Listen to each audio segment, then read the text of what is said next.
Welcome everybody to 1 hour of miniature goodness, and today I listened to what everybody said to me in the last show, and you said you wanted to see more dioramas and more of me doing some builds. So today we are doing the Pit of the Ghoul Queen. Now this was from the Bones 5 Kickstarter. It's an absolutely beautiful little gaming piece. It comes with all these lovely little pieces here. I'll give you a little closer look in a second, but I will quickly say hello to everybody in chat before we make a start. Now we've got Michelle, she's first in chat. Hello Michelle. We've got my Scorpio, we've got Stuart's in chat. We have Ernie Hammer. Ernie Hammer's in chat. we got Rod's in chat. Oh my goodness me. Honesties is in chat. Welcome everybody, and Tal. So hello Renegade Shank. Anyway, so today we are working with air drying clay. But what we're going to be doing is, oh my goodness, every show I lose it because of Tal. Oh my goodness me. Right, we are using air drying clay. I like to use this one here. We've got the Fimo air drying clay basics. Now this is an air drying clay where it just dries in the air. It takes about 24 to 48 hours depending on the thickness of the clay you use on your miniatures. But it's an outstanding clay and it dries very, very nicely. It accepts all paints. Acrylic paint goes on there perfectly well. It's fantastic. And of course we've got the skulls. These are skulls from Citadel. So we've got a little bag of these skulls which will be adding to the base as well. Tools. The tools you shall need for this little base that I'm doing today. Of course, we've got a little bowl of water. This is from my partner's cereal bowl, which I've nicked. This is to wash your little fingies in. So you need some water to hand. We've also got some little matchsticks, which I'll be showing you what we're going to be doing with those in a second. I've got a little crafting knife, just a cheap crafting knife from the pound shop. And I've got a couple of little wood tools to make some items with. Hello, Sir Captain Emo! Right, so let me show you what we are doing with these. Let me show you a little closer look at this miniature. What I've got here is a little MDF board. I've already stuck the actual main centerpiece onto the board using some super glue. This little piece in the middle, this bit comes out, so we can paint that at a later date. And as you can see, it's all, let me get some focus for you guys. It's all lovely skulls and bones in there. And of course, this is the pit. So what we're trying to do today is I'm going to build up around the base with the air drying clay.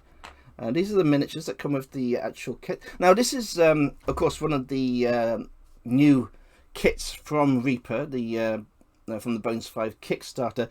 This is not publicly available on retail at the moment.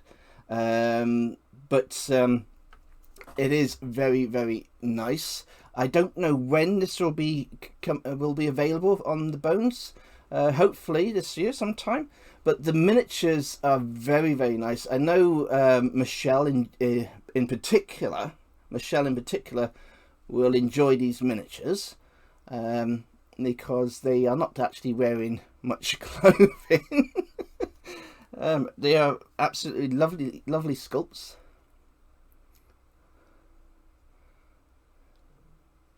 So what I'm going to try to do today, thank you for subscribing, Stuart. What I'm going to try and do today is we're going to get the base all built up with the clay, and hopefully by our Friday show, hopefully by the not Friday, the Thursday show, all the air drying clay will be dry and we can just speed paint the whole of this miniature. Like I say, it's a very easy miniature to paint. It's all rocks, and you all know how much I love painting my rocks.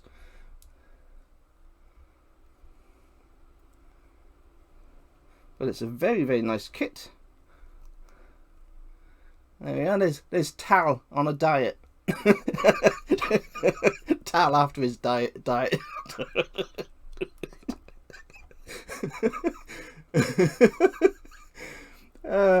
And now this, of course, will be the. I know. I wish I was that skinny sometimes as well. Tal, you're not alone. This will be the sacrificial altar, of course. Okay, so let's go back to the board. Let's get the focus back in. Now, as you can see above my head there, I have taken a photograph of the dragon. This is the, I'm going to call it the Ice Dragon from Reaper Miniatures. And this will be the giveaway when we get to 800 Twitch followers. So that's the new dragon for the new giveaway. Absolutely beautiful stuff.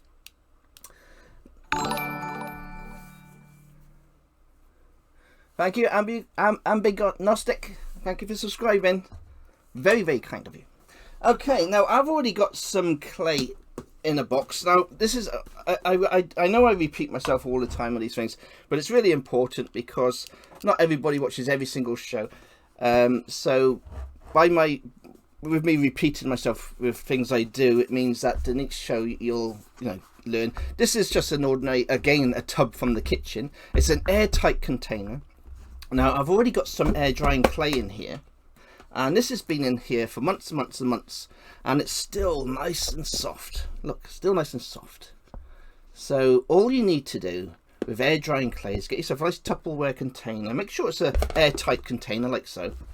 And then you can take it out of that packaging there and just place it straight into one of these containers. And it's going to stay moist. It's going to stay moist until you need it.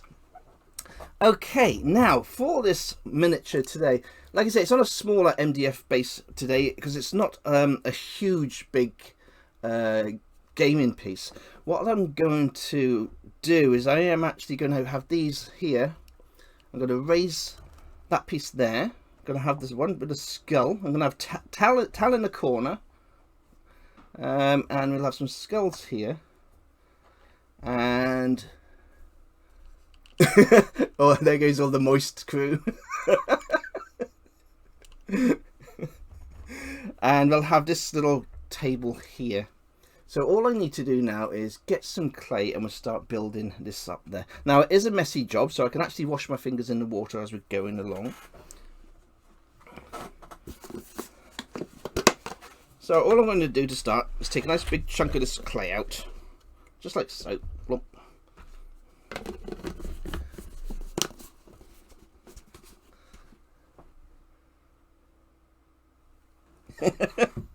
Yeah, I started my diet a few weeks ago, Tal, and I have lost quite a bit of weight. I'm actually starting to fit back into my t-shirts. As you can see, I've got my Monsters of Feyland t-shirt on today. I was getting a little bit porky for it, so now I can actually fit back in it. So that's really amazing.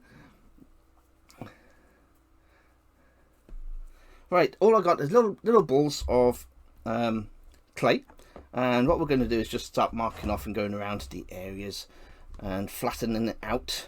Now with air drying clay, it's absolutely fantastic stuff. You can do anything with it, but what we do is we let it dry. What we're doing today is we sculpt out the base how we want the base to look. The air drying clay will dry and then come away from the base, and then we re-stick it back onto the base with some PVA glue. But what we're doing is we're using the base and the miniature here just to get our bearings and work out where everything's going to go.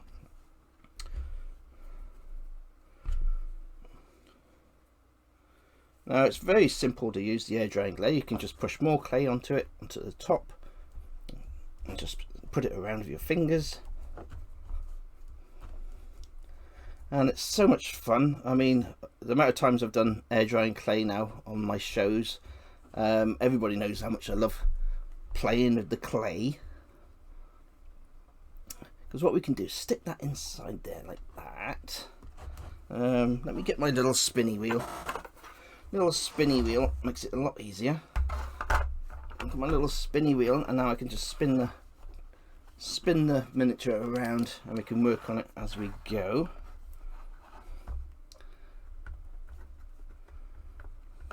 Now this clay, also with air drying clay, what you find is if you dry the clay naturally, it doesn't, so you won't get any shrinkage. There we are, a bit more.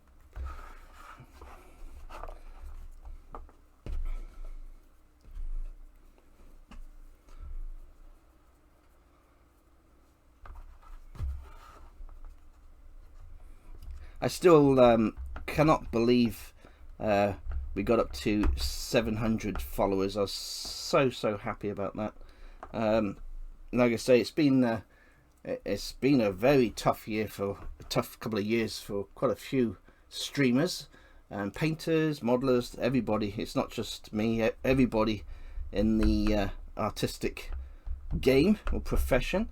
It's been very hard. COVID hit hard for all of us, and it's been difficult to carry on, but we've got through, and it's just been fantastic, the support from everybody.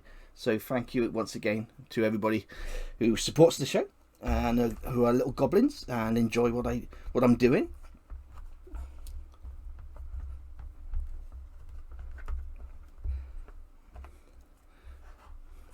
I find having all these parts raised just adds a little bit more to the base, and of course we can sculpt this clay now once when we find all our places we want the pieces to be. We can sculpt the clay into rocks.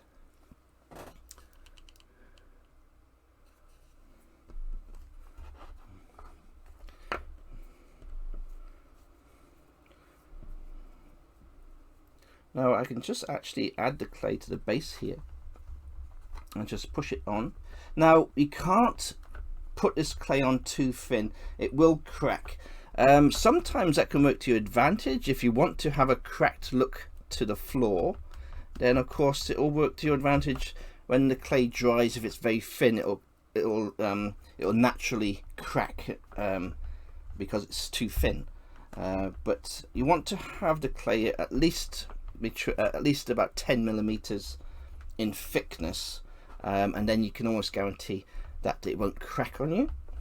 If you want to slow the drying process of air drying clay, all you need to do is get a tea towel like so. Just get a kitchen towel, soak the kitchen towel in water, then really rinse out the water, cold water of course, and so you've just got a damp towel, and then just cover the whole miniature in a damp towel, and that lets you do more finer sculpts with your clay. So for example, I could roll out this clay here.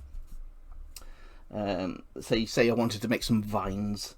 I could make some very fine vines like this fin here. You could have a nice little thin piece of clay.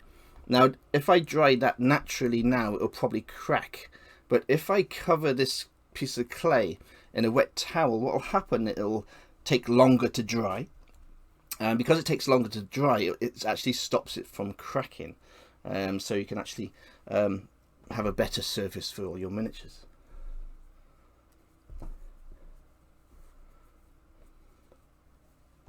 Okay, just carrying on.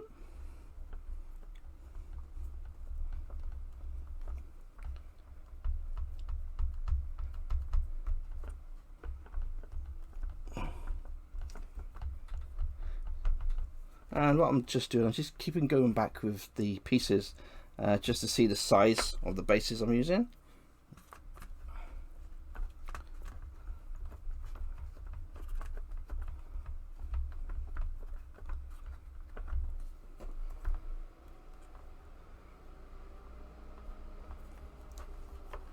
Okay, that's nice.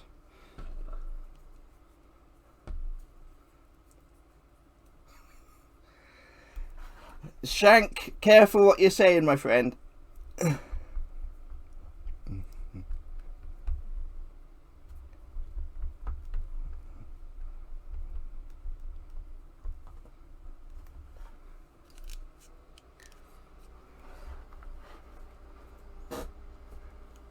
Yeah, put him in the naughty corner. Put him in the naughty corner. That's where Shank belongs.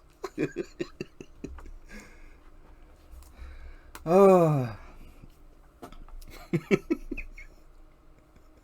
I know he would enjoy that, wouldn't he?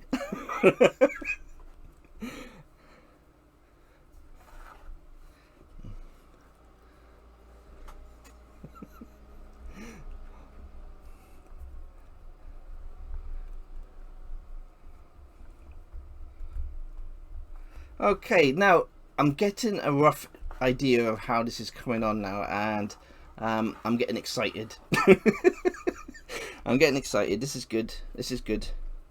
Um, and this is the thing about modeling and doing stuff with clay, is you can start you start in one section, and and before you know it, you get totally lost in the game. Now all these little gaps here. Let me get my little pointy stick here. See these like little gaps here.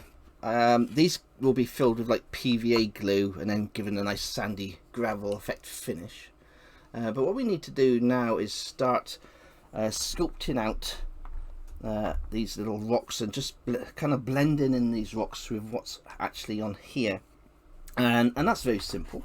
I just got my little wood tool, and and we'll start working our way around.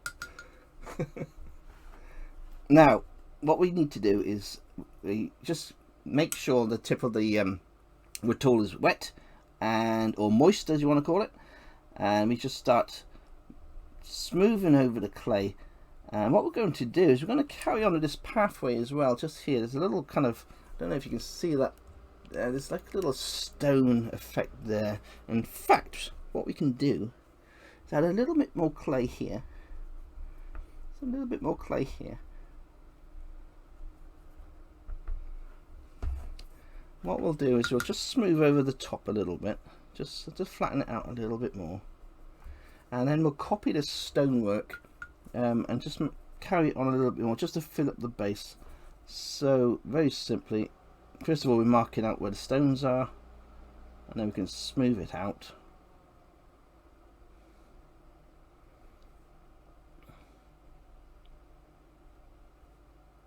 Nice and fast and easy.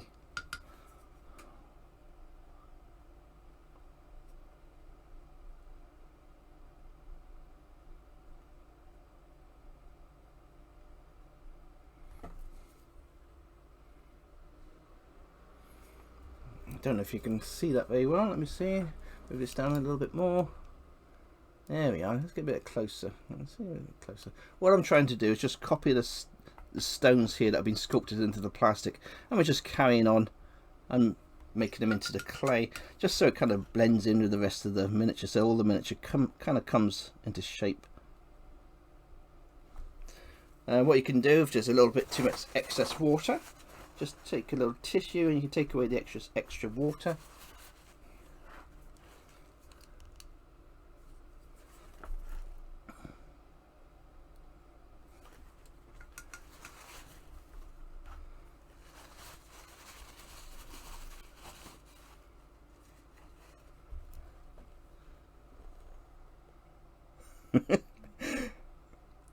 It's very dangerous. It's very dangerous talking about anything moist or wet in the Goblin army.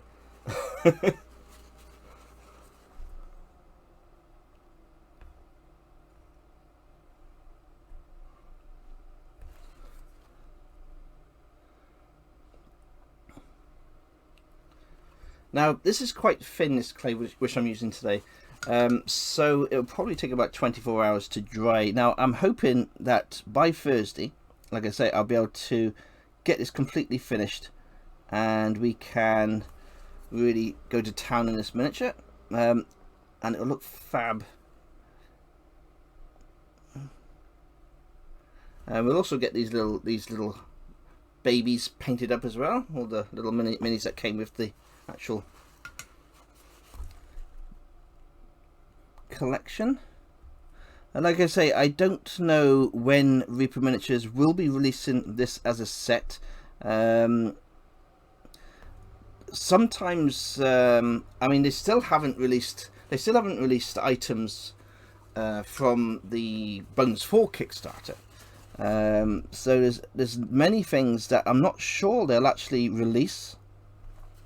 I mean, many of the Bones miniatures that you get from the Kickstarter, of course, to actually put them into retail is very expensive. So there's a few things that I think Reaper aren't going to put into retail.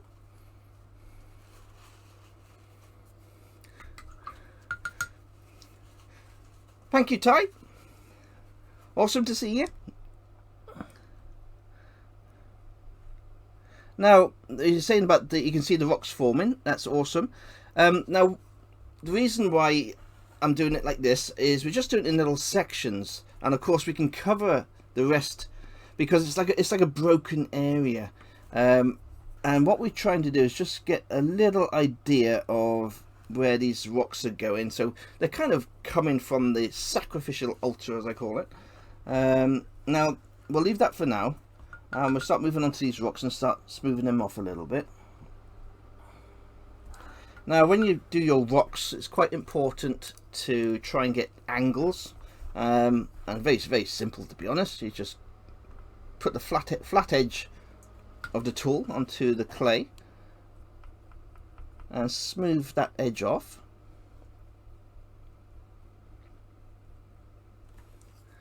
And then all you do is go onto a different angle, and on a 45-degree angle just pull away from that angle and you get yourself a nice little edge.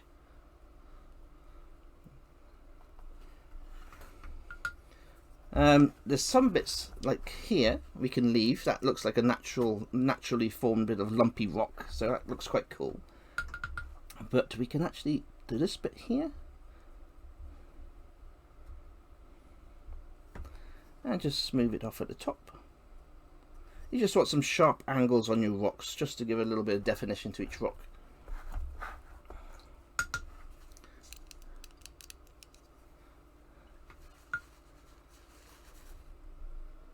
Yes, Tal, I totally agree. Now, with the Kickstarters, I do believe, of course, you anytime you back one of Reaper's Kickstarters, not only are you getting the miniatures at totally mega low prices compared to retail, you get so many miniatures that will never be released to retail, and this is why the actual Reaper Kickstarters are so important for myself, because as a collector of Reaper miniatures, there's often quite a few miniatures from the actual Kickstarter that you will not be able to get once they go retail, and this is why I always back the Reaper Kickstarters now.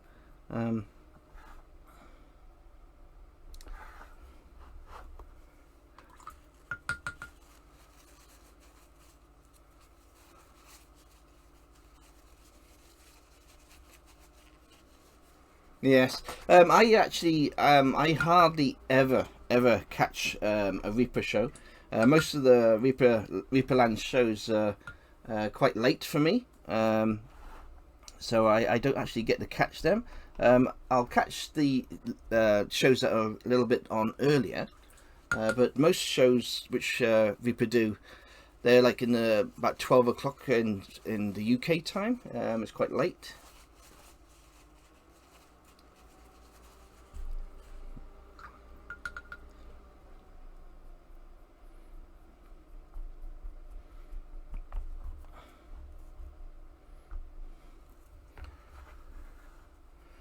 So as you can see, just by having a simple little bit of clay, I mean you saw how I just dumped this onto the board. I'm just making a little bit of sculpting on the sides, just building out the rocks and things. It's so much fun, and it's a very nice cheap way to add your own artistic flair to your miniatures and dioramas. It's just great fun playing with clay.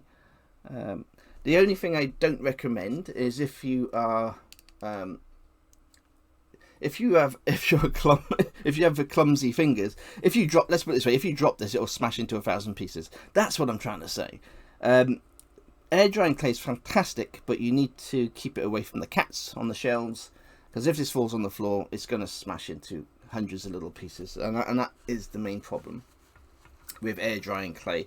Now you can get the microwavable clay from Fimo as well, and that is really good stuff, but of course you are paying a premium for that, which does cost a little bit more.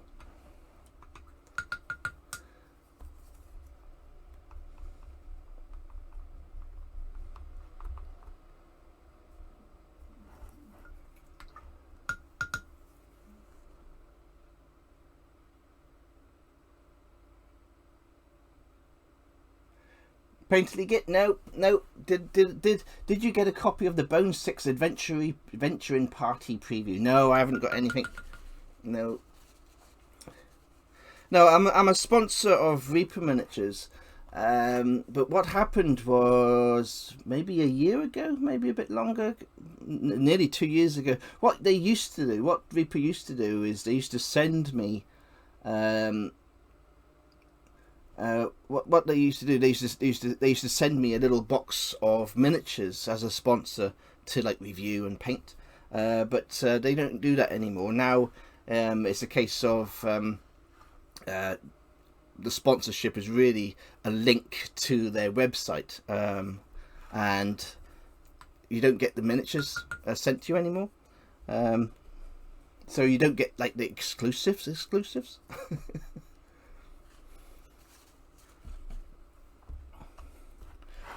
Okay, what I'm going to do here is I'm going to leave it like that for now. And what we're going to do is go to these matchsticks. Now, my idea with the matchsticks is, because this is the skeletons and bones everywhere, what we're going to do is we're going to make some gnarly little poles to stick skulls on the end. So these are just matchsticks you buy in little packs of matchsticks from model shops. Just to make them a little bit more gnarly, I'm just going to take a tiny little bit off the edges. Just a little bit here and there, just to make the wood not look like a matchstick. So what we do is just on the edges, take a tiny bit off the edges.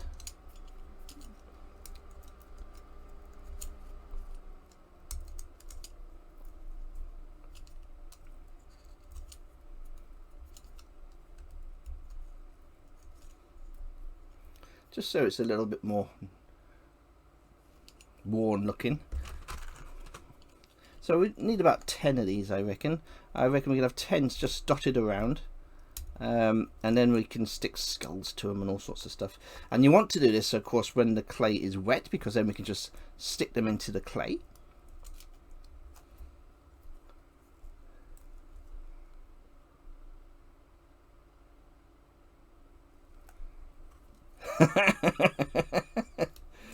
Oh, did Shank get kicked? Naughty boy.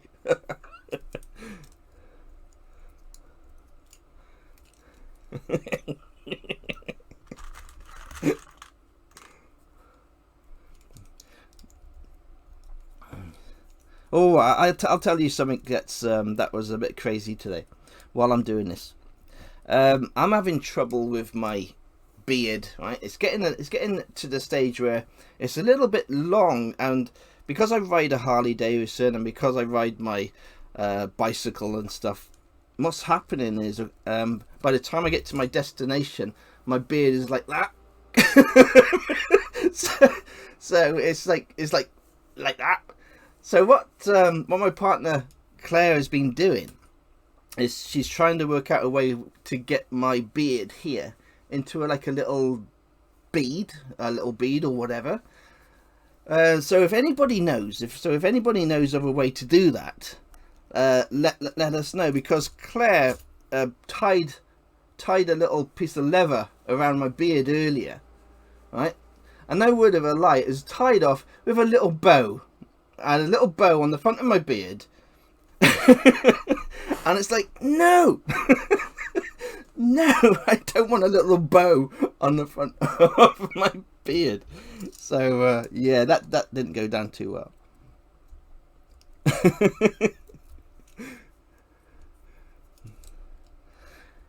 Rod, you've got a longer beard than me. Do you tie your beard?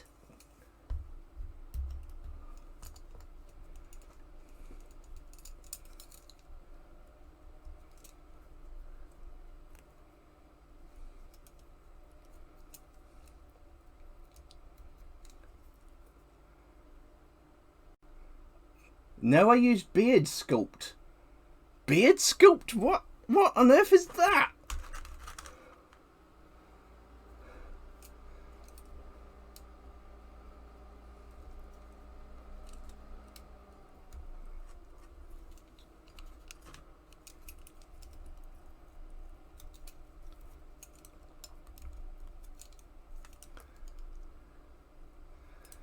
All right. Like a wax.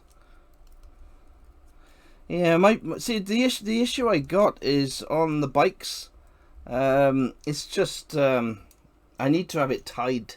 I need to have it tied down. That's all. Beads, yeah. That's what I was thinking. You can get drill a hole in the mini, put the leather thong through the hole.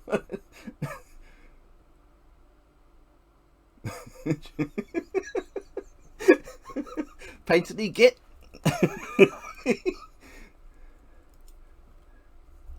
Hairspray for you bears. I got you. No, I know you can get Viking beads, can't you? You can get like Viking beads. So I was thinking like maybe could try and get a bead in there, but I don't know if it's actually long enough yet to warrant a bead. But at the minute, it's flapping around. Metal goblin head beads, that would do it.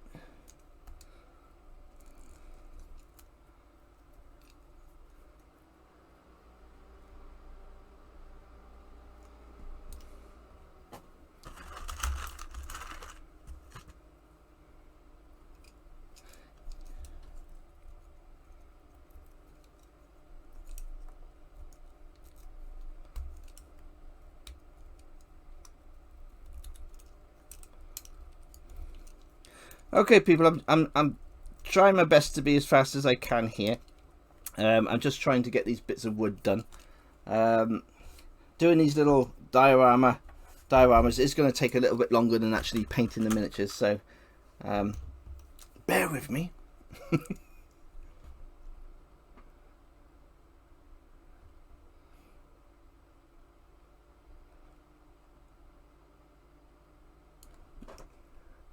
My brother-in-law uses a nut. Actually, I see Sir Captain Emo in chat there saying my brother-in-law uses a nut for the beard. That would actually work well because, of course, you got the weight. You got the weight of the nut, haven't you, hanging down? That would actually work well.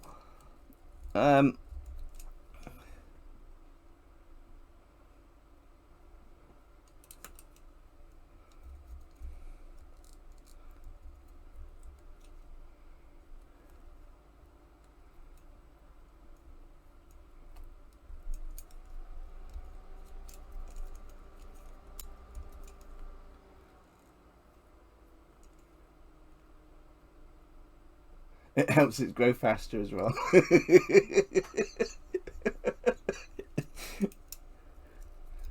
Okay, I'm going to do...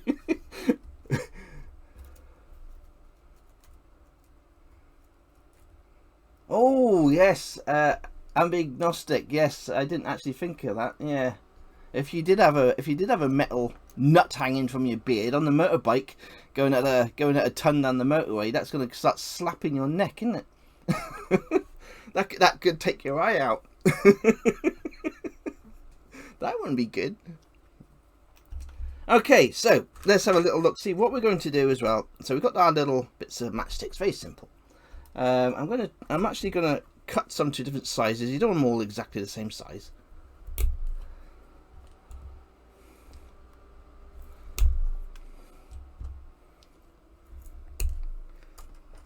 And very simply, very simply, I'm going to just push them into the clay. Just dot it around.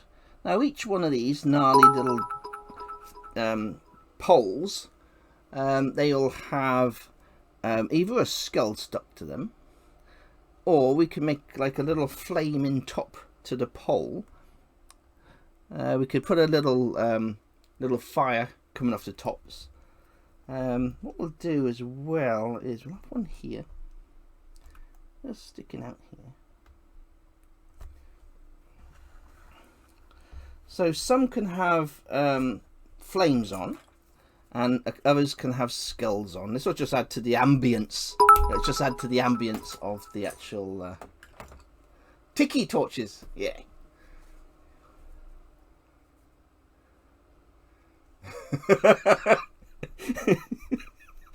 Oh, my sweet renegade shank. There we are. So that's your basic. This is the basic so far. Awesome stuff. So what we'll do now is we shall get some of our skulls out. Now these are the skulls from Games Workshop. You can get skulls from all sorts of places. Green Stuff World do a little pack of skulls. These seem very popular. Now, I'm not one for really liking advertising Games Workshop because I find them quite expensive. But I will say that this pack of skulls was very reasonably priced. I think it cost me about £12. And you get something ridiculous like 340 skulls, all different sizes. So what we need to do is just take out a few here. And what we're going to do is dot about 20 or 30 skulls all around this base, because the whole idea of this this pit is skulls, and we can fill up all the little areas with skulls. And of course, then once we painted it, all these skulls and everything will just blend into the actual miniature. So I'm just going to start clipping these off. And of course, because the clay is nice and moist, we can just go directly into the clay with the skulls and push them in.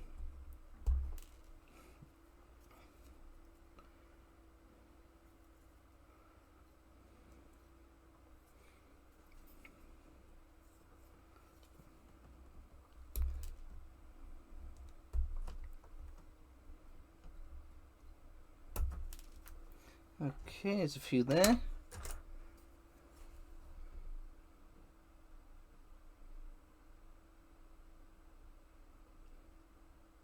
So Captain Emo, I caught you saying something about your wife's making bags. Where is that? Is that going to be on Ko-fi or Etsy or?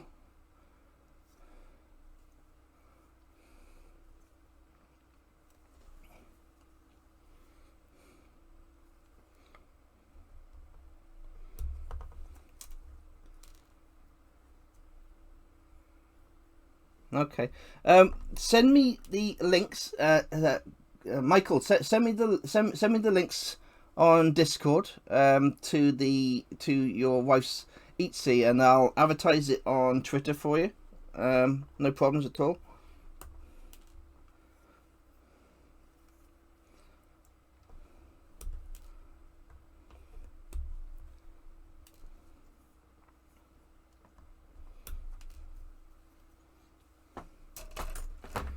Okay, so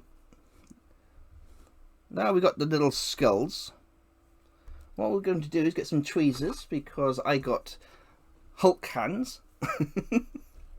And what we'll do is we'll just start putting these around, dotted around in certain places onto our base, just to build up little areas. Just there, and then just push them in a little bit. Boom, boom, boom.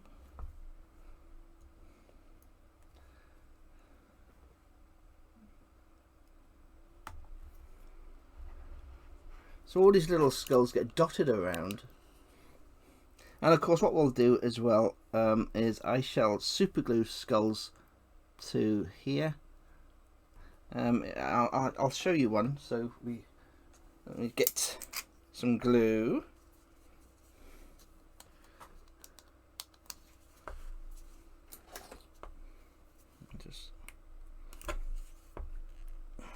by the way, the pokey stick is very good for unblocking your super glue. By the way, just be careful you don't go into your fingers. But if you twist down into there with the pokey stick, like so, goes into the super glue top very nice and easily, and it'll clear all your blockages from your super glue. So pokey stick, mega usage, pokey stick. Now, little tiny bit of glue on the top of here, if there's any glue left in it. There we are. And then we just get our little skull, and we just stick that on top of there, like so.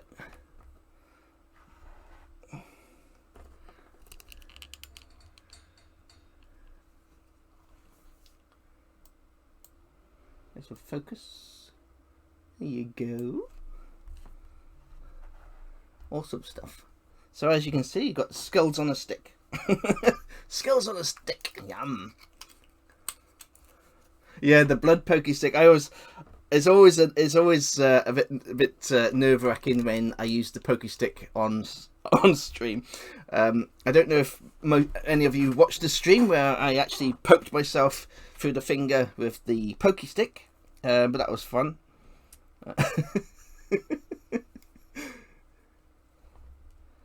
Yes, be careful when you are using your tools.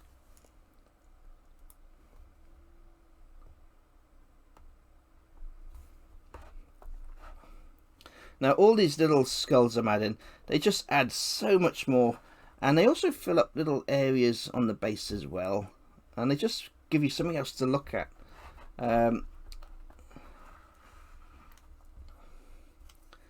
And what I do to make sure is you go all the way around all your bases. There's no point just doing the front of a base. If you're working on bases, doesn't matter if it's miniatures, dioramas, gaming boards, always make sure you put as much love into the back of the base as you do into the front of the base, because you want the full effect of the whole miniature going around.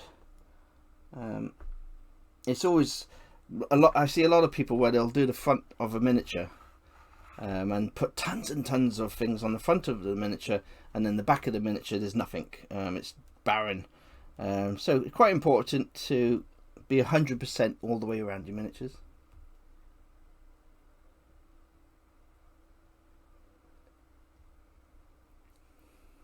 Keep it tidy, yeah.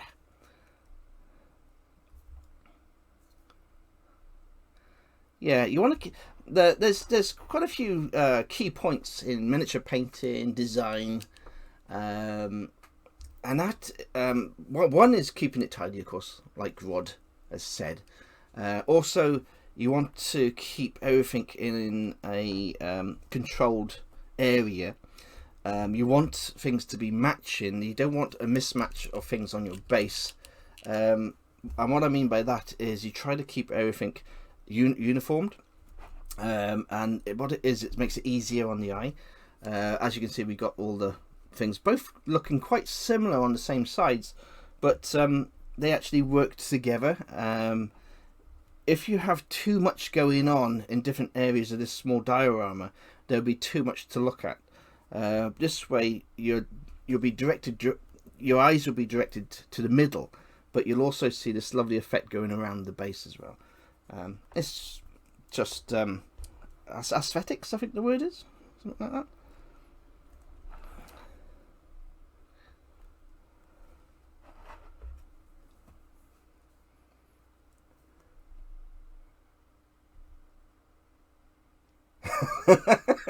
Nice one, Knife. As Wargamer, only paint the front of the mini, as your enemy is not going to see the back anyway. I like that.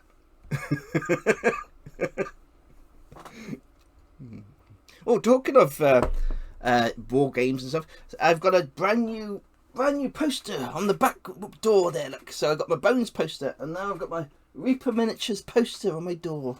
Absolutely awesome stuff.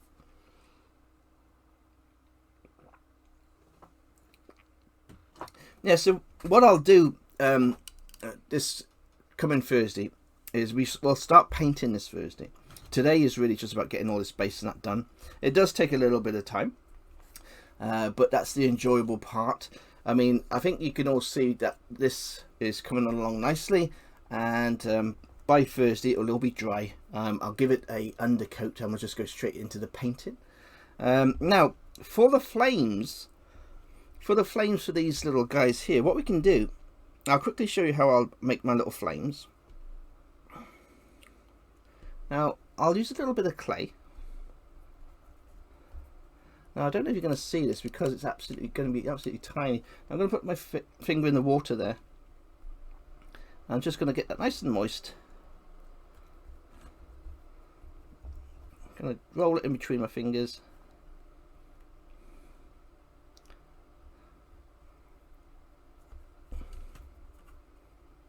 It's going to be too small to show you on stream.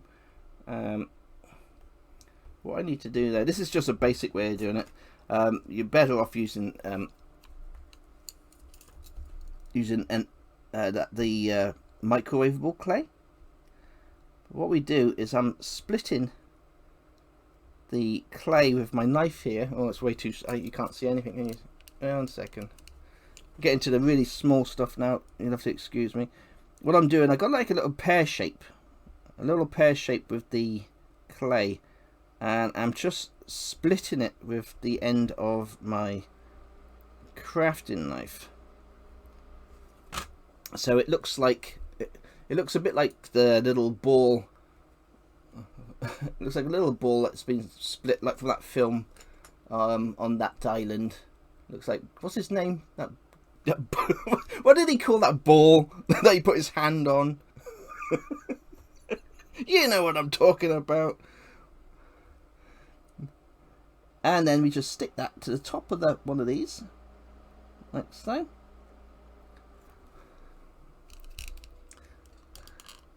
So this is how I did my little flames. And what we can do as well, we paint that white, and then we can use that contrast yellow. Wilson, thank you, Ty. Thank you so much, Castaway Wilson. So what we do, we make lots of little Wilsons. And all I did to make the Wilson is I got a little bit of clay. I mean, you can make it smaller, you can make it larger. It's just a little ball like so, and you make it into a little pear shape, like this, like a little egg. And then all I'm doing is I'm just going with a little crafting knife and going into the clay and just pulling up and going around like so. And then of course it turns into what I call the Wilson ball.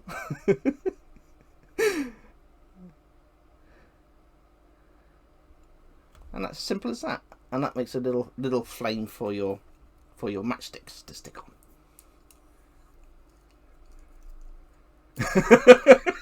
What did you learn today, dear? How to make little Wilsons?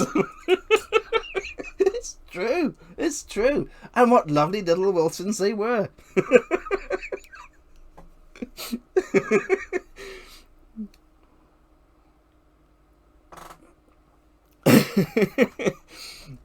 Okay, carrying on. Right, I'm just going to fill up the little gaps a little bit more and add a few more skulls. A little bit more water here.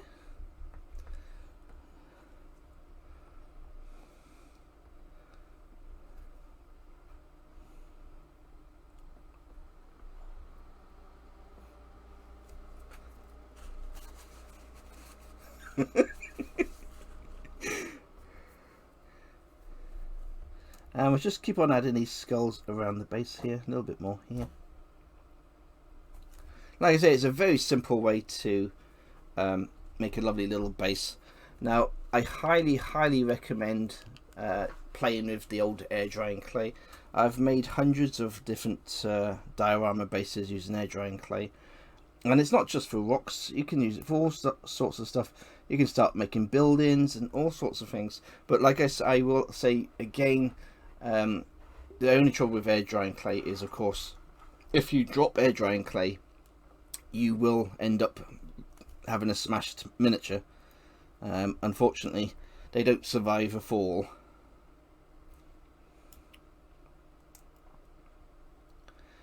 Also, with these miniatures as well, once all this clay has dried, it will come away from the board, and as I always say, what I do then is I re-stick it back on with PVA glue. Now what happens is when this is dry, I'll stick it back on with PVA glue, but that's also when I shall add the sand, and I just use a fine gravel for all these parts here, so just here, here and here. When I re-stick the clay back onto the board, that's when I'll add the actual. Thank you for the cheer, Mokai, and hello Mokai, it's nice to see you.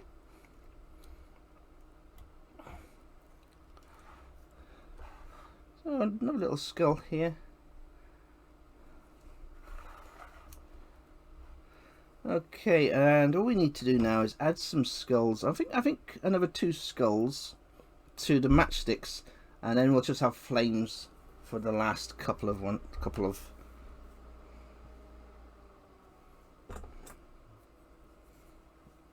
So I just add a couple more skulls. I'll get these ones, they're nice.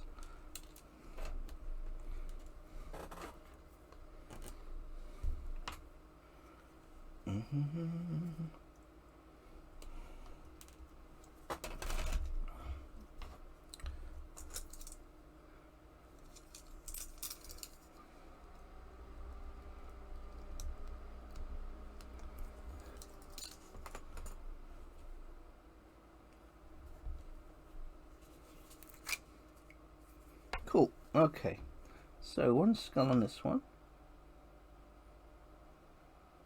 There's a little bit of super glue on the top of the matchstick there.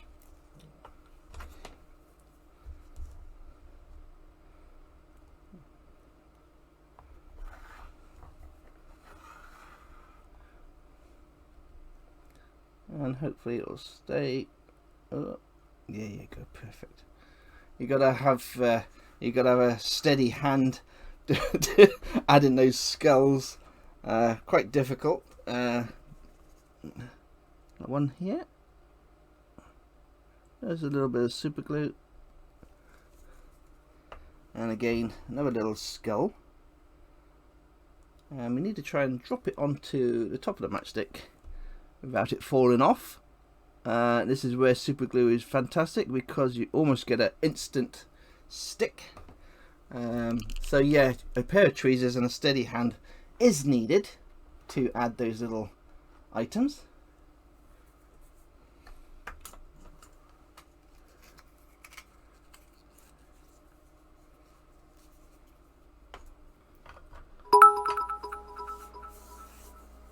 Oh, well done, Goblin Boss Rod. Thank you so much.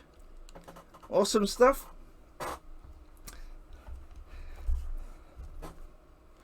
Okay, we're almost at the end of the show today. So let's have a recap on what we've done. A very, very simple, fast show. We are using air drying clay on the base. We have a this is a 6 by 8 inch board. It's a 6mm MDF board that you can buy on eBay nice and cheaply. We have been using the Ghoul pit, the Ghoul Queen's pit from the Bones 5 Kickstarter. We just added some clay, we've added some little stones to the rocks there, and just built it in to blend in with the actual miniature. We've added some little matchstick little poles that we've stuck some little skulls on. We got a little stick there that we can add a flame. Very simple. And of course what will happen now is on Thursday this will all be dry. I shall add all that base. We'll get the primer coat on and we'll get this totally finished on the Thursday's show. Now these 4 miniatures I have with the actual, they come with the actual the set. And of course what will happen here, I've already given these an undercoat of dragon white. Now I'm not sure, I think we'll probably go for a dark skin on these miniatures. This guy here, he'll have probably a lighter skin, but I think we'll go for a darker skin for the ladies. I think they will look absolutely fantastic. They've got skull masks on. So I think that'll work really well with a dark skin. So they'll look really nice. So that's what we'll do on Thursday. We'll get these miniatures painted up. They are very nice miniatures. And of course, this will take 5 seconds to paint. Very, very simple. Once this is dried, I mean, you've got skeleton bone and your rocks. So I'll easily be able to show you all that on Thursday and get that finished on Thursday for you. So that is all I can show you for today. That's about as far as we can go. And of course, I'm covered in I am covered in bits, so I need to go wash my hands anyway. Welcome everybody to 1 hour of miniature goodness, and today we are carrying on with the Ghoul Queen's Pit. Now, as you can see, all the work from Monday has dried perfectly well. This is the air drying clay. Now, if you watched the Monday show, which most of you did, I made the base with the air drying clay, and today it's totally dry, and I've given the whole base a coat of Dragon Black by MSP Paints. So today we're going to crack into painting this beautiful miniature. As you can see, so full scale is in the middle there, just to give you a little size of how we're getting on. And it's an absolutely beautiful little piece. Now, before I start the show today, I want to give a shout out to Michelle. Michelle has got herself a brand new job, and congratulations to Michelle. Unfortunately, and it's very sad, and that is her job is now while we stream, so unfortunately she won't be able to join us on our shows anymore, which is a pity, but hopefully she'll watch the shows at a later date. But she'll always be a goblin, and she's always welcome, and we're always thinking of her, and congratulations again if she watches this on your new job. Okay, so I will say hello to people in chat before we start. Now, I know Scorpio was there. I saw Stuart's up there. My dad, Ron, the Goblin Emperor's in there. I did see the Waffle Witch as well. Hello, the Waffle Witch. Ty's in chat. Yeah, Pentley Gate. And Gareth the Star Wars Man's in chat. Pete the Hydrator. Hello, Pete the Hydrator. I shall drink some Ribena wine just for you. Now, I can't see him yet, but I will say hello to Tal anyway, because he is a friend. Oh, Shazus is there. Hello. Shazus is now the new Michelle. And the Bull GM. Hello, Bull GM. Okay, now let's make a start. I shall get some paint on my palettes. Now, the paints I'm using today, I got some Game Master paints. These come with my gaming boards. They're from Army Painter, but they're fantastic for doing large miniatures. So we've got some brown, we've got some Cavern base, Dungeon base, and we've got a highlight, which is Dungeon highlights. Now, I've been really enjoying myself making dungeon boards using this these foam boards by Army Painter. And they come with all these different paints and things, so it's been absolute blast. But these make fantastic paints for doing larger areas. It's a little bit saving money as well. Now, I've already given these bottles a shake before the show, so they should be good to go.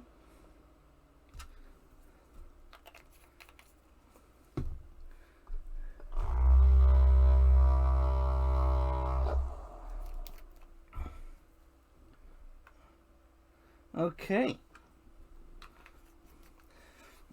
Right, so what we'll do is we'll crack straight on. I'll take the little C4 scale out. Now, I've also painted these little parts. This is the skull area that goes in the middle here.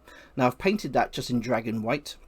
Now, the bones, you can't get anything simpler to paint than skeletons and stuff, but I'll show you that in a little bit. I will show you one thing, actually, before we start. Now, on the last show, I was showing you how to make little lights with the clay. I've actually found a better way, so I'm going to quickly show you. We've got a little matchstick here, and this is the old plastic putty from Vallejo. Now, this plastic putty is really, really cool stuff. It's acrylic resin. So what happens is, once it's dry, it turns into plastic, so you can paint on it. It's light, and it won't break like clay. So what I was doing, now I don't know if any of you in the USA or around the world knows about Mr. Whippy. Has any of you had a Mr. Whippy when you was a kid? So there's the ice cream, Mr. Whippy. So all we're doing, we got the top of the matchstick here. Now what we're going to do is, all you need to do is squirt your little. I'm laughing now. Stop it, Mikey. Just squirt it so it's like Mr. Whippy, and go round in a circle at the top of the matchstick. And then just work your way up, just like a Mr. Whippy ice cream. Like so. And then pull it off at the top. And you get an awesome, like, Mr. Whippy ice cream. Which you can use as fire. Or you can use it as you can use it for your torches and all sorts of stuff. But there we are. That's what I've done with my miniature. I've made Mr. Whippy lights. Oh, I can't speak today. So that's what you can do. That's just another idea of a quick way to make little lanterns for your caves. So soft serve, yes. Over Painterly Git. Over here is Mr. Whippy. Mr. Whippy. Yes, so that's a fantastic way. What will happen is that'll dry tough, and I'll show you here. As you can see, I've added it to the matchsticks on these little matchsticks that I made for the lights. Now, what we're going to do is I'll probably I'll make them either luminous green, I think, just to go to the ambience of this like little cavern. Okay, so there we are. That's how simple it is to make simple little Mr. Whippy lights for your caves. That's right. Over here we have the flake as well. We have a nice Cadbury's flake stuck in it. They call it the 99 by Mr. Whippy. So I got it's quite a dark dungeon grey, this one. So this is our first primer here. Very simply, very fast, we go over all the different rocks. Now, as you can see in the last episode, I made these the indentations to follow the path through. So quite simply, we're going over everything. Now, I'm not sure if I'm going to need that brown. We'll see how we get on. But the first thing is to go around all the base. I mean, I know many of my streams are doing rocks and items like this, but it's fantastic when you are making your own little dioramas. And once you add that primer coat of black or brown or white, whatever colour you prefer, everything comes together, and before you know it, you've got a fantastic looking little diorama or a gaming board. This can definitely be used as a gaming board in one of your Dungeons and Dragons games or Pathfinder.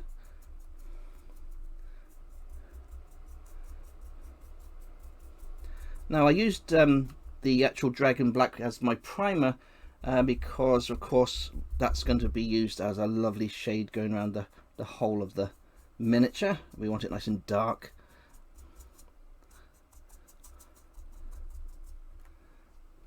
Hello, Renegade Shank. Renegade Shank, you need to level up your character on Lord of the Rings Online. I think I'm 5 levels ahead of you now, so you need to you need to get your butt in gear and start leveling up.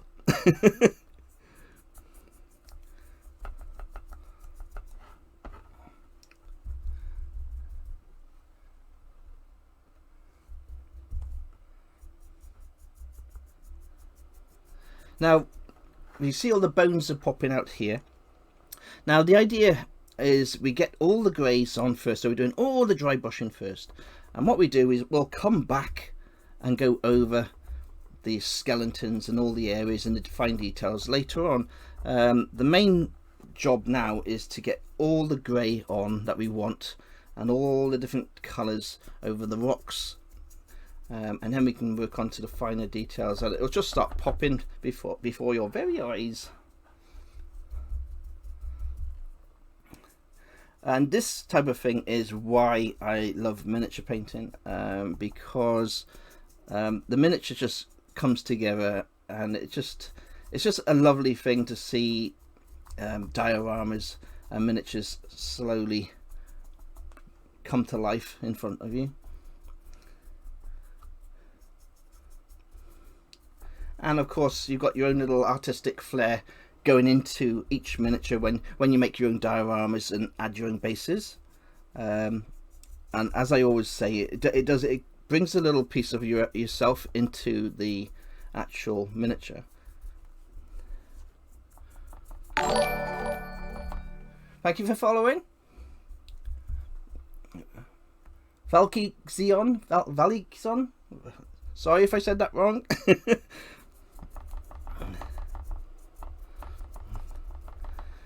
Now, talking of followers, like I say, above me we have my ice dragon. That will be given away when we get to 800 Twitch followers. Not subscribers, just followers. I'm not asking for too much. If you enjoy the show, then follow the show and you'll have a chance to win that dragon. Every 100 followers I give away a free miniature painted by myself.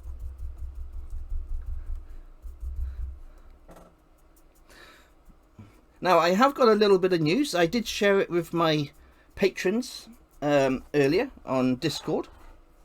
I've been talking with Ron Hawkins from Reaper Miniatures. We've been chatting for a long time now.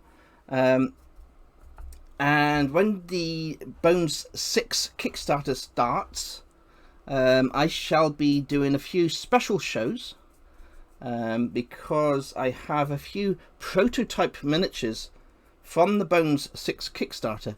Now, I'm not going to tell you what they are. I'm not going to say anything more apart from I shall be painting these miniatures on my Twitch show while the Bones 6 Kickstarter is live. So it's very, very exciting. I'll give a shout out to Reaper Miniatures for being so kind and actually supporting me in what I'm doing. The fact prototype miniatures is something super special, you know. And I will give an extra shout out to Gareth the Star Wars man in chat, because Gareth the Star Wars man in chat was actually talking to Ron Hawkins when he went to ReaperCon this last year gone, and of course I think Gareth had a huge hand in helping Reaper get in touch with me. So thank you so much to Gareth the Star Wars man for being such a good friend, and very, very kind of you.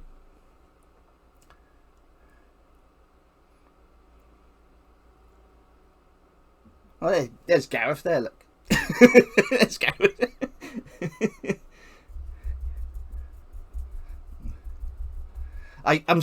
The thing of it is, I mean, I've said that now. I'm not going to tell you anything more. Because otherwise I'll get in trouble. So I got to keep it under wraps. But just letting you know, there's some awesome things coming in the very near future. So I'm very, very excited about that.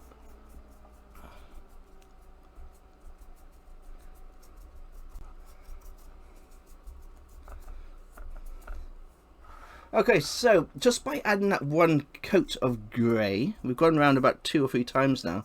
This is with the heavier grey, the dark grey. It's already starting to come to life very, very simply. Hello, James McCoy. What I'm going to do now is I shall go into the dungeon highlights and we'll start lightening this grey up. What I'm doing is the dungeon highlights are a little bit too bright at the moment, so I'm still mixing them in with that dark grey that we initially added to the base. Am I getting raided?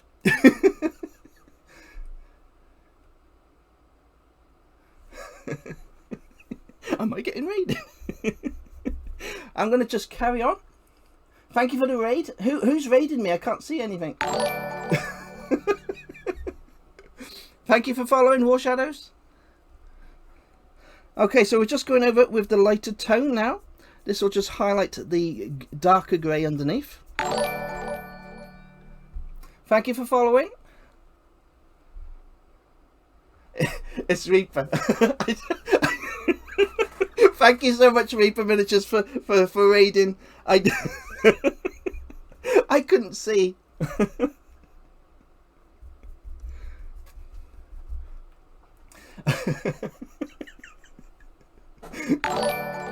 Okay, so we're carrying on with the pit of the Ghoul Queen. We've added a dark grey to the actual miniature so far, and we're just going around and we just keep on spinning our little miniature around. Now, if for the Reaper Miniatures fans that just joined, this was made out of air drying clay. It's from the Bones 5 Kickstarter. Most of you probably have this set if you are a Reaper fan. And what I've done, I've just put it onto a MDF board, and what we're doing is just making it into a gaming board for Dungeons and Dragons or Pathfinder. Normally it's Dungeons and Dragons for us guys, but as you can see, I've added some little torches, some skulls on sticks, and just add into the ambience of the miniature.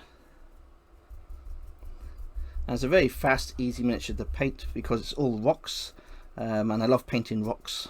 Very simple. We're painting the whole of the large area first, and then we go over with all the high details of all the little skulls and bones lying around the edge of our base there.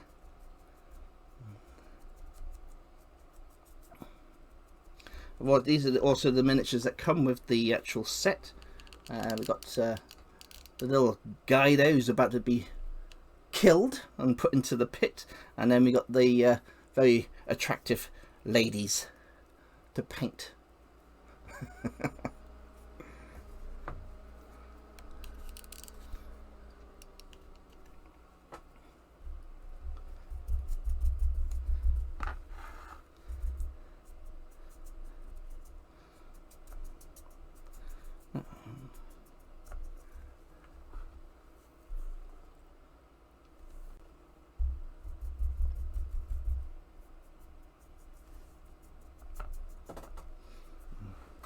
Now I use a little pottery wheel, and I find it's very handy to actually put your larger miniatures on. Say if you're painting dragons and trolls and such, it makes it much easier to spin your miniature around like I'm doing here if you're doing it for painting.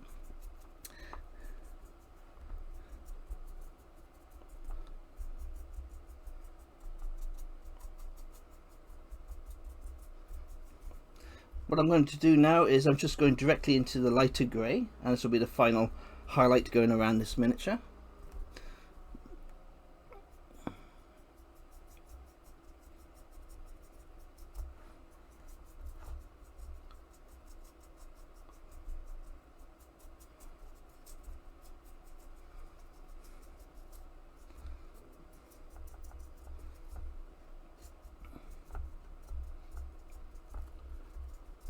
Because I used a black undercoat, of course, that's given us lots of shadows and gives it a nice kind of gothic-y feel to the actual miniature.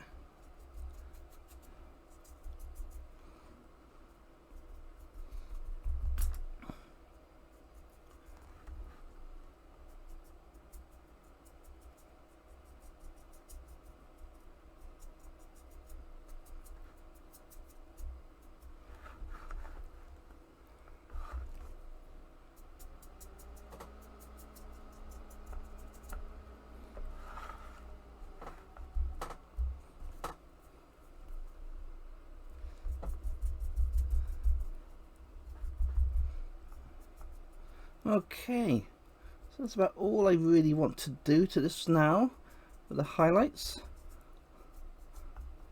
What I'll do now, as most of my goblins in chat will know, is I shall start adding some green around all the rocks. Hi Mokai!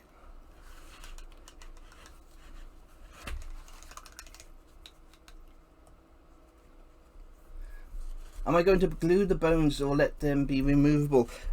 What I found with this actual piece here, tie, is it's a little bit tight. So what I'll do is I'll probably paint the bones, of course, in the bones, but I'll probably end up sticking it down because it needs to be pushed in quite hard. So it needs to really get pushed in there. It won't be easy to put in or out. So I think it's going to be, once it's finished, it'll be glued in permanently.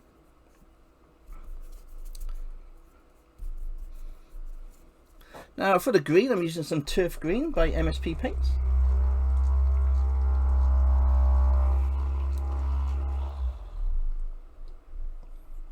It's very, very hot in my workshop today.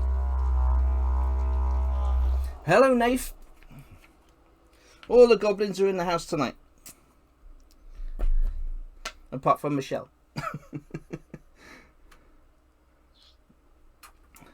Now, I love using a little bit of green on my miniatures. It makes the actual miniature look old. Just by adding a little bit of green all around the edges of the base. And I think everybody who knows me now knows this is something I absolutely love adding to all my rocks and miniatures. It just adds another level to your game.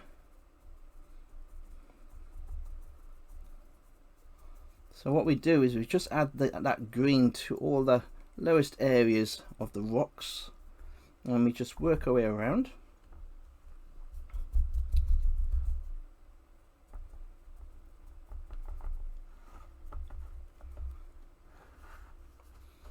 Let's get this out a little bit more so you can see.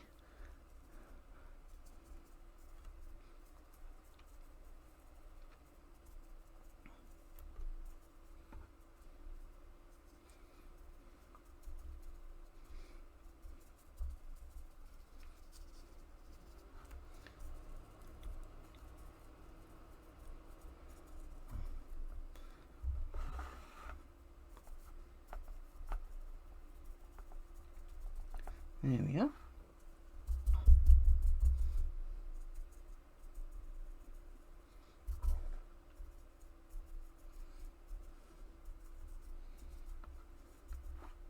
All the way around the actual bottom of the rocks and bottom of the pillars, just working our way up a little bit more.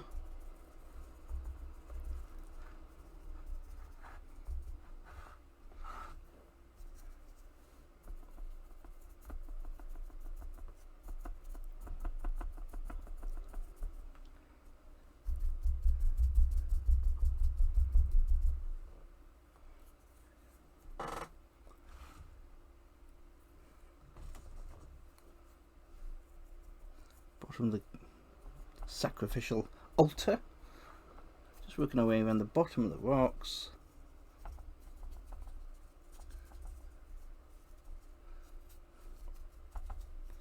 Now we don't need a lot. You don't want to overdo it with the green, but of course just adding the little bits of moss, as I call it, here and there. It just ages everything tremendously.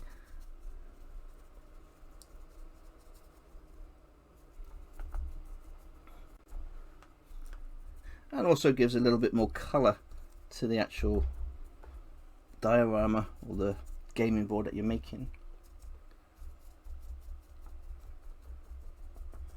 Okay, so that's about that done there. So what we'll do now is I shall give my brush a wash and we'll move on to the next part.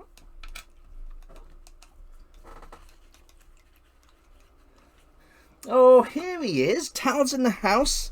I did say hello to you earlier, Tal. Don't you worry.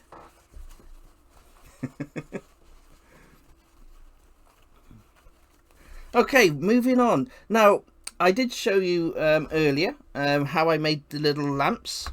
These little. Let me zoom in again. I don't know if any of the Reaper fans out there want to see this. I made these little Mr. Whippy lights. It's just a matchstick. Let me get some focus for you. What it is, it's just a little what we're using is plastic putty from Vallejo, and what I've done, I've squirted it on top of the matchstick.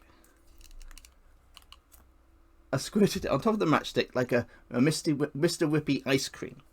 So all we do then is paint that dragon white, and then we can add some bright ink washes, and it'll give a nice luminous effect to give a little bit of ambience to our little cave. So what I'm going to use this technical colour paint by Tesseract Glow. Is always a good one to use. So we'll give that a mix, and we'll add that to those little lights, and that'll blend in and kind of match in with the rest of the green that we've got going on with this little cave effect.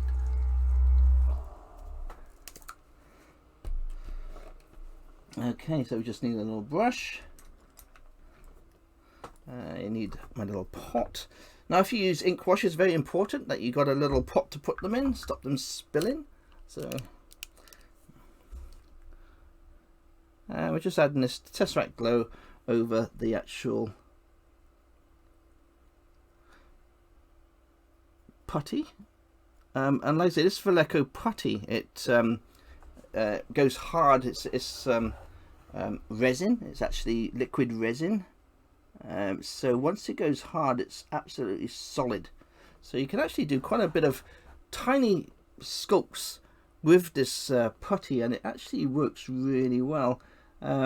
So highly recommended.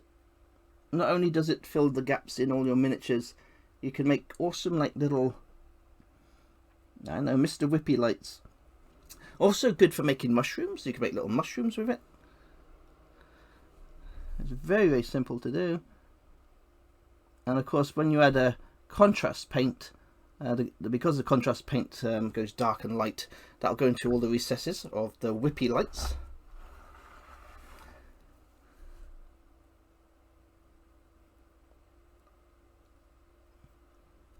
But just by doing that, it's very, very simple. I shall give you a little zoom in. And what happens is, let's get some focus for you. You get some awesome like little lights. These little cavern kind of magical effects going around the base. Awesome stuff. Very, very simple to do, very fast. And that's what it's all about. Getting your miniatures done nice and fast and to a nice tabletop standard. Okay, so moving on to the next part, what we're going to do now is start painting all those skulls. Now, skulls are super, super easy. There is lots and lots and lots around this base. So let's go into there. What we shall be using is some skeleton bone, of course, by MSP Paints. Very simple.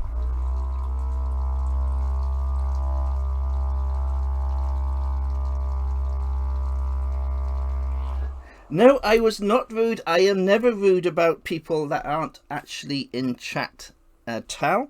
I'm only rude to your face.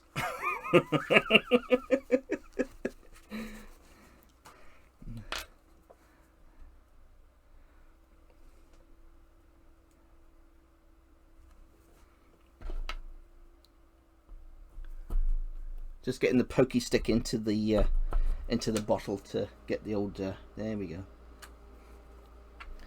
Get some of the goodness out. Right, let's see if we can get a better view what's going on. Okay, so again, super simple. Skeletons and bones, they are some of the easiest things you could possibly paint. All we're going to do is use a small brush because there's lots of fiddly little bits. This is a 0 brush by MSP. This is their pro range.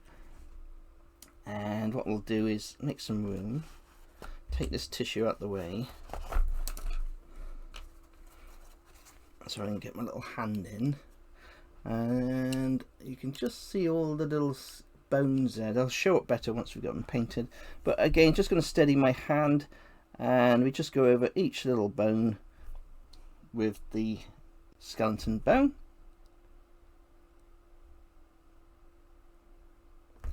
Now this probably take a while to do because there's hundreds of them.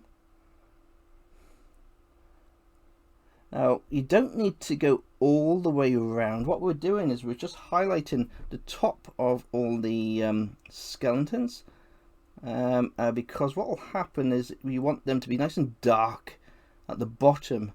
And once we add a brown ink wash to all these skeleton bones, they will all come to life and look old. It's a very, very simple way to paint skeletons and bones. Just a simple layer of skeleton bone, a brown ink wash, and you're practically done. Super, super simple. Is that in focus? 1 second. 1 second. There we go. We got a bit of focus. Sorry about that, guys. That was a bit too blurry, wasn't it? A little bit too blurry. Now, I'm supporting my hand here. I'll just show you how I'm painting. Again, to steady my hand, I'm using the side of the bench here. So I've got the side of my work surface and rested my arm on there, and I'm also using my other hand here that's supporting my wrist.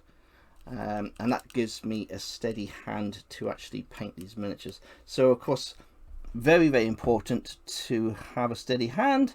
I'm painting at a distance as well. So by using the table and my left hand to steady my right hand, it makes the job a lot easier. And it actually helps you paint faster. You've got more control of the brush.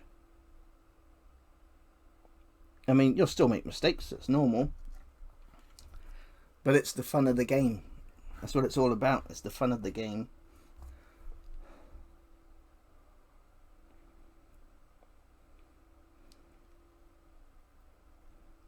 Never take life too seriously. That's what I say.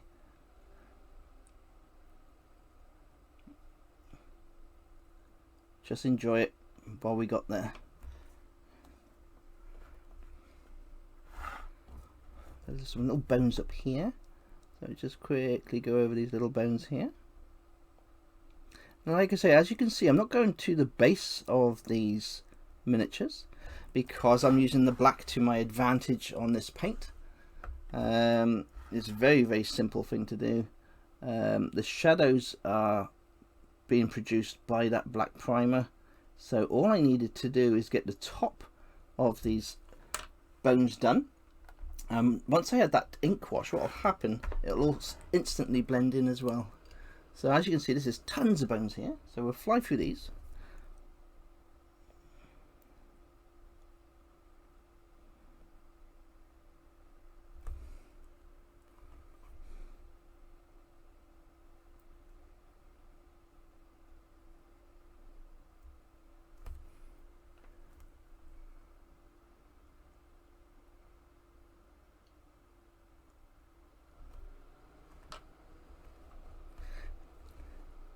Hello, Cold there. It's nice to see you in chat. I haven't seen you in a while. Hope you're doing okay.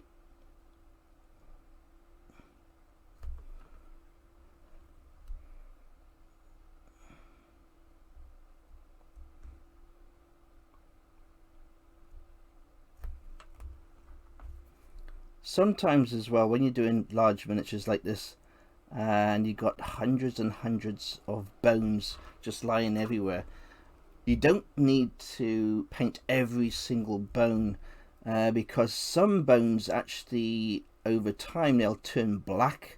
They'll also be brown, a dark brown. So what we try to work on is the highest area of bones, like the newest bones. You'll have little skulls popping out like so, but over time they will get covered in green as well, and they'll go moldy.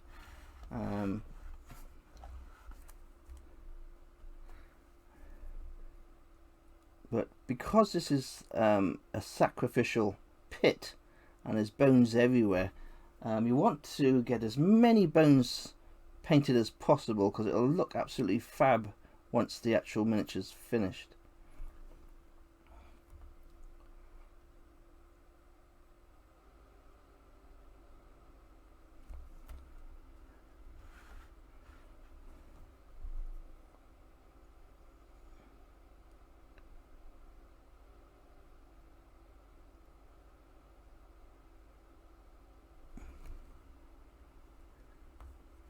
Yes, there's lots and lots of bones on here. And I added extra skulls, by the way.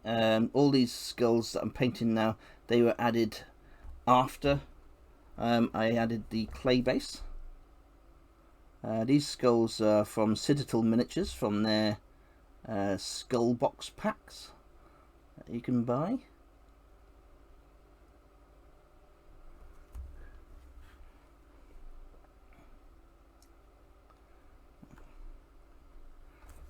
Now the thing with this miniature is you can go round and round and round in circles and you'll see another bone, and you'll see another bone, and then you'll see another bone.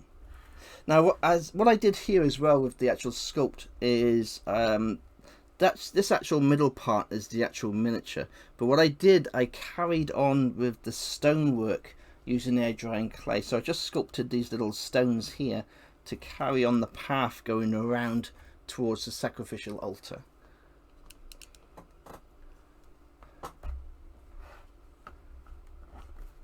Oh, is that Michelle in the house? Ah, Michelle's made it. Michelle's made it. Yay.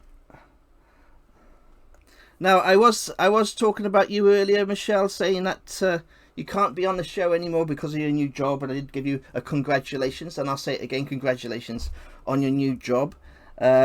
And please don't feel bad if you can't make the shows. It's like I said to you before, having a job is very, very important. So, yes, congratulations, Michelle.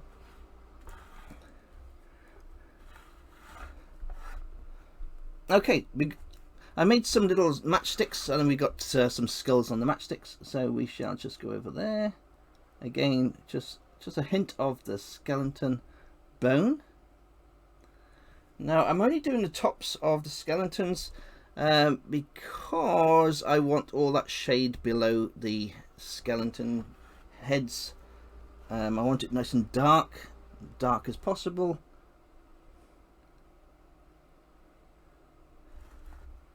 So we're just working our way around the skellies. What we'll do, once I've done these skellies, we'll start adding that brown, and I'll show you why it looks so cool when you add the brown ink wash. The brown ink wash goes into all the eye sockets, of course, which also looks absolutely fabulous when you're painting skellies.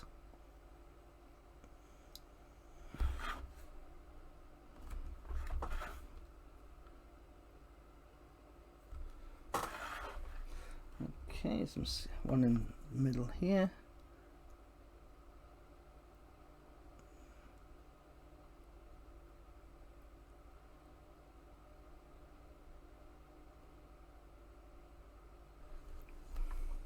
Okay, right. This will quickly do the pit itself.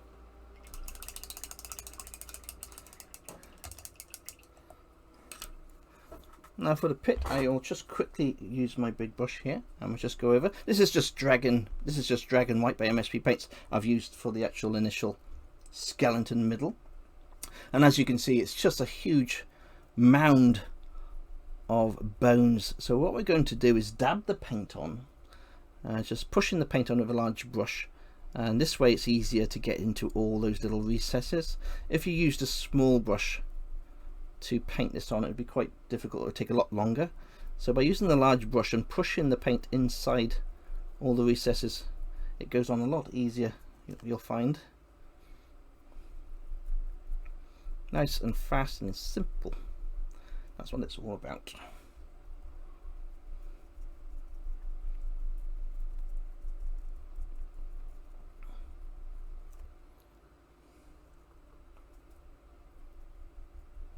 There we are.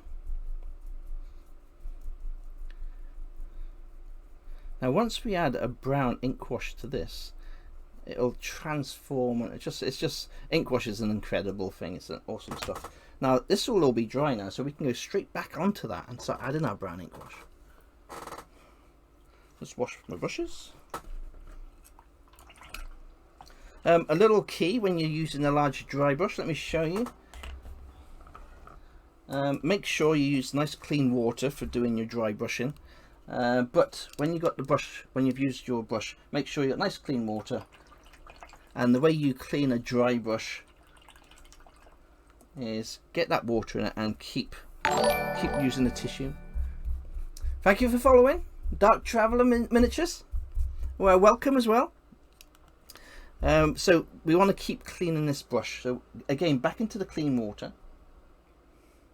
And what we're doing is we're dry brushing our kitchen towel. Just keep dry brushing that kitchen towel.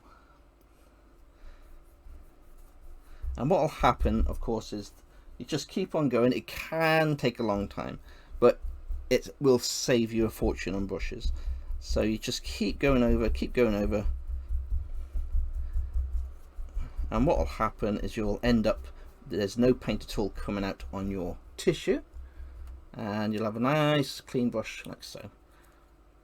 So make sure whenever you do your dry brushes, just dip your dry brush into your water and then use a tissue and just dry brush the tissue until it's clean and nice and clean like so. Very simple, effective way to clean a dry brush.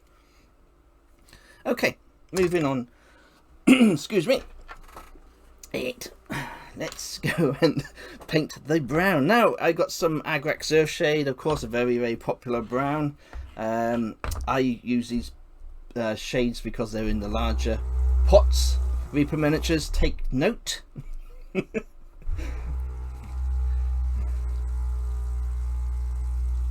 Yes, I find I use the Nun Oil and the Agrax Earthshade because you got the large bottles. It doesn't matter which company's ink washes you use, but I paint so many miniatures. I have to buy in volume. Okay, for adding our ink wash, we're going to use a large brush. This is a large soft brush.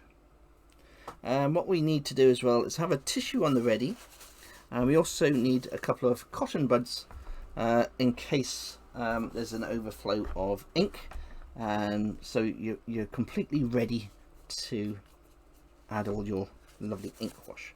Now we don't add ink wash to the whole base, but what we do is we make sure we cover all the skulls, and we let that ink wash go into all the crevices of the skull, so that'll make the eyes pop. Then all we do is a little bit of the old cotton bud, that'll give a highlight on the top of the skull. And what we do as well, on these stones, on the stonework, it's important to just start adding a little bit of brown to the different pieces of stone. This breaks up the stone and just gives a nice effect to different areas, and it will blend in the whole base and miniature together.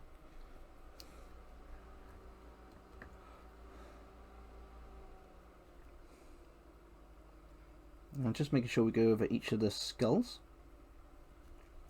The skull here, and this is why I said you don't need to paint that. You don't need to paint all the way to the bottom of the base of your miniatures when you're doing the skulls.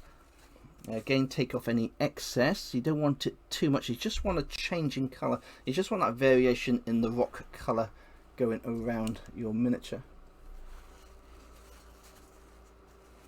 And this little here, a little bit of skull, and then we can just quickly go over all the little skulls here, the little bones. Remember, don't have too much ink on your brush.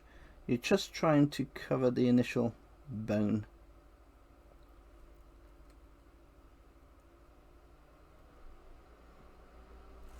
Again, we can use cotton buds to take away any excess. And again, we just start spinning our miniature around on our little spinny wheel.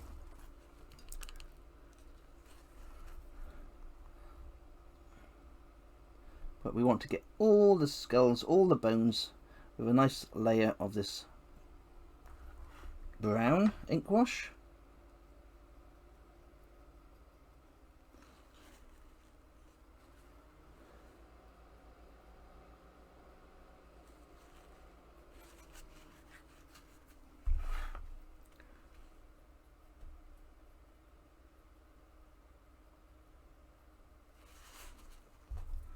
Again, the top of the skull, I just take away a little bit from the top of the skull almost like a light source shining on the top. It just lightens the top of the skull up.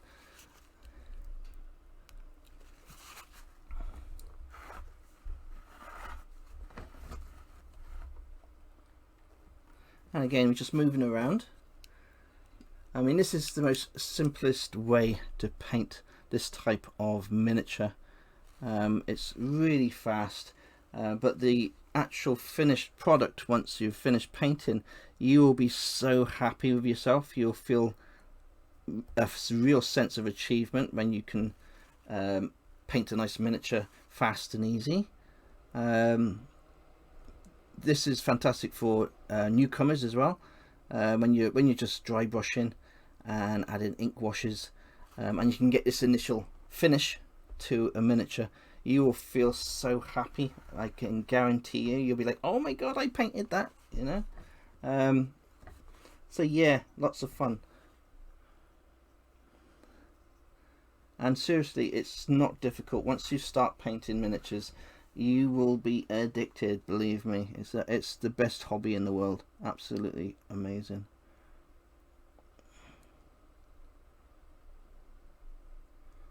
Okay, so we are flying around all these little skulls here. And all the little bones.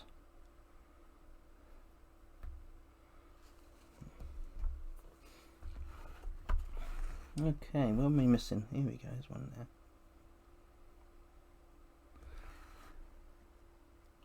The ink wash is doing the work for you. That ink wash is going into all the recesses of the skulls, and it's making the eyes pop, and it's also giving the base, it's making it look old and manky. So all we need to do now is go over a few more stones with this brown, just to give a little bit of contrast with the rest of the rocks.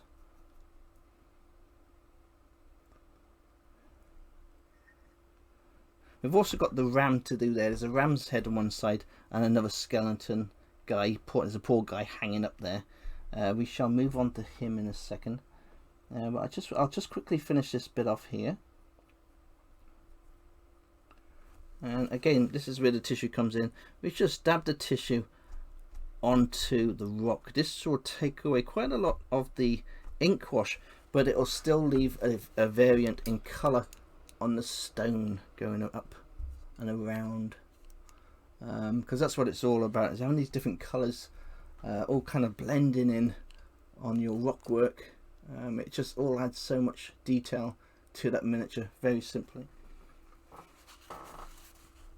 Thank you, David, Mr. Colder. And thank you, Painterly Kit. And thank you, Tal.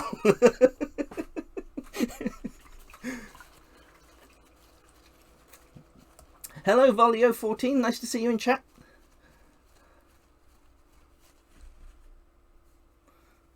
Okay, let's carry on a little bit more. Let's see if this is dry. Yes, it's super hot in my workshop. So I can show you a quick way of doing these little things with the old ink wash. Let me get some, what was that? There we are, the actual light's working for me. There we are. So all I'm doing is going into the ink wash. This is just a skeleton bone, and it's such a simple thing. Just straight over. The ink wash goes into all the recesses, so we just go over nice and heavy. Just let the ink wash do all the work for you.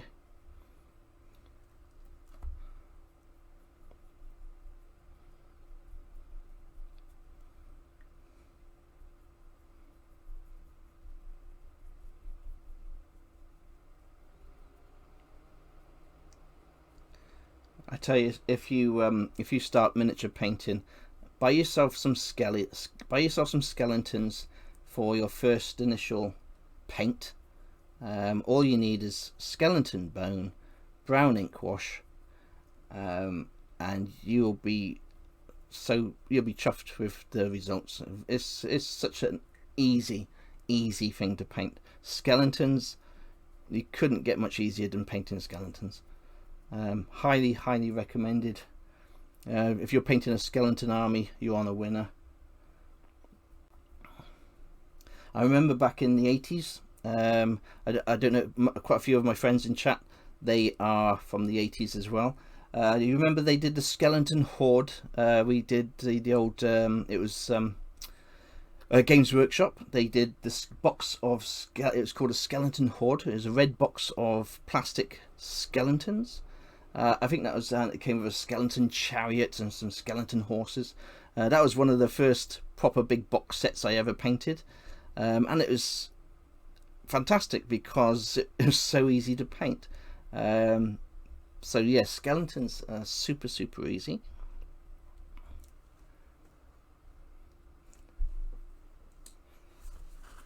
And what we do now is we just go with our tissue. We're just taking a tiny, we're not putting much pressure on there. We're just taking off the excess off the top of these skeletons. Now once this ink wash is totally dry, especially on this big pile of skeletons, what I'll do is we shall go over with a little dry brush with a very it'll be white and skeleton bone mixed together, so it's like a bleached bone, and we just do a tiny little dry brush over the top of those, but we'll chuck that in there for now just to give you an idea where it's going.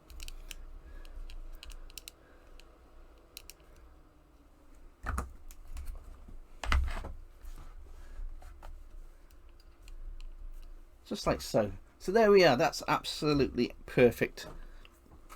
Now we are about to come to the end of our show, but what I want to do is, before we finish, I will show you the miniatures quickly.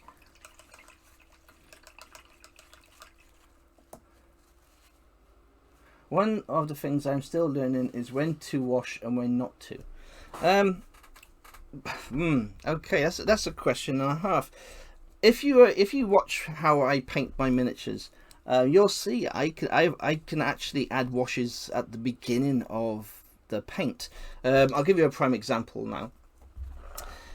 These miniatures here, I'm going to the ladies in this miniature I'm going to be painting in brown. So we're going to start off with some wood stain brown, and all the skin on these ladies is going to be wood stain brown.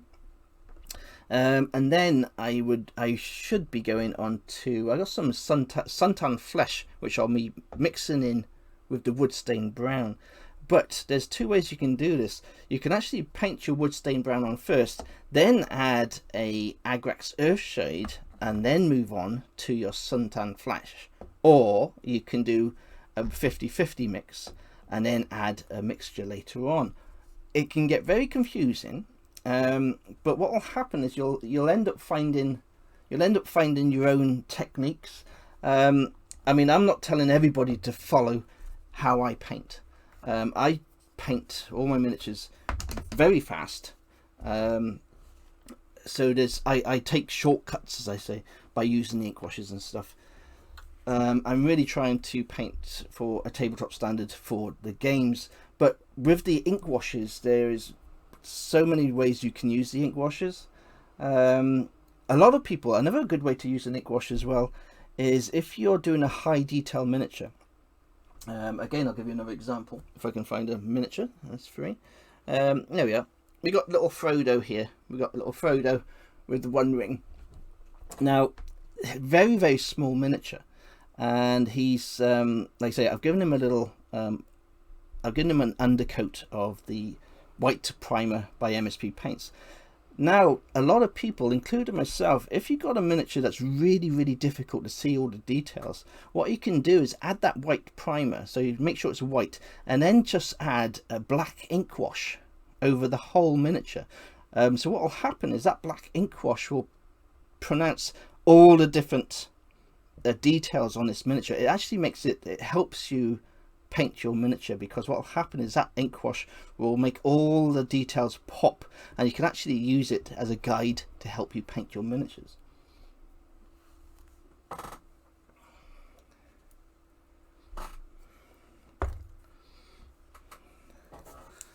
Okay then, that's about all I've got for you for today, guys. It's my hour is up. The time absolutely flies very fast when I do my shows. I hope you all had a fantastic time. Thank you so much to Reaper for raiding the channel. It's always an honor to have a Reaper raid. Thank you for all the follows, and I shall be back on Monday, and again we'll be doing Reaper miniatures. So until Monday, have a beautiful weekend. Love to every single one of you, and thank you for the support. So take care, everybody.